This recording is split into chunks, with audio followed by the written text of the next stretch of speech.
కుప్పంలో హంద్రినివా కాలువల్లో కృష్ణా నీరు పారటం లేదు, ఎండిపోయాయి, నీళ్లు ఆపేశారు అంటూ ఫేక్ ప్రచారం చేస్తున్న ప్రతి ఒక్క సోషల్ మీడియా పోస్టింగ్ పై కుప్పం పోలీసులు చర్యలకు ఉపక్రమించారు. ఫేక్ ప్రచారాలతో రైతులు ఆందోళన పడేలా చేసిన వారిపై చట్టపరమైన చర్యలు ఉంటాయని పోలీసులు హెచ్చరించారు. ఈ ఫేక్ ప్రచారం మొదట ఎవరు మొదలు పెట్టారు, వాళ్ళకు ఆ పోస్ట్ పెట్టమని ఎవరు పంపించారు, ఇలా పూర్తి వివరాలతో పోలీసులు దర్యాప్తు చేస్తున్నారు. విదేశాల్లో ఉండి ఫేక్ చేస్తున్న వారికి కూడా చట్టపరమైన చర్యలు ఉంటాయి.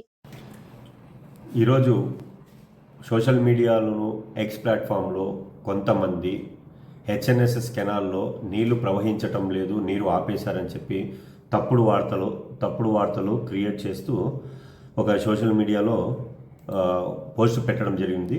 దాన్ని మేము గమనించి ఇమ్మీడియట్లీగా కెనాల్స్ వరకు వెళ్ళి పరిశీలించడం జరిగినది.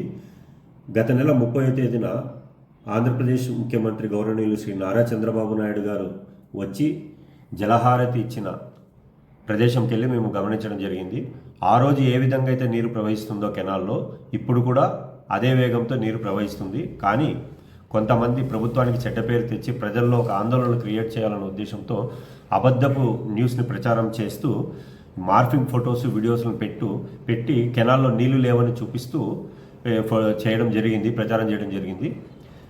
వీటిని ప్రజలు ఎవరు కూడా నమ్మద్దండి, ఆందోళన చెందొద్దండి. ఇది నీరు యథాస్థితిగా కొనసాగుతూ ఉంది ప్రవాహము.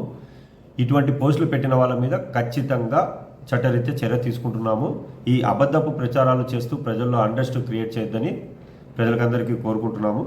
ఈ విధంగా ఎవరైనా అబద్ధపు ప్రచారాలు చేస్తూ తప్పుడు వీడియోలు, మార్ఫింగ్ వీడియోలు పెడుతూ ప్రజల్లో అశాంతిని రేకెత్తించకూడదు.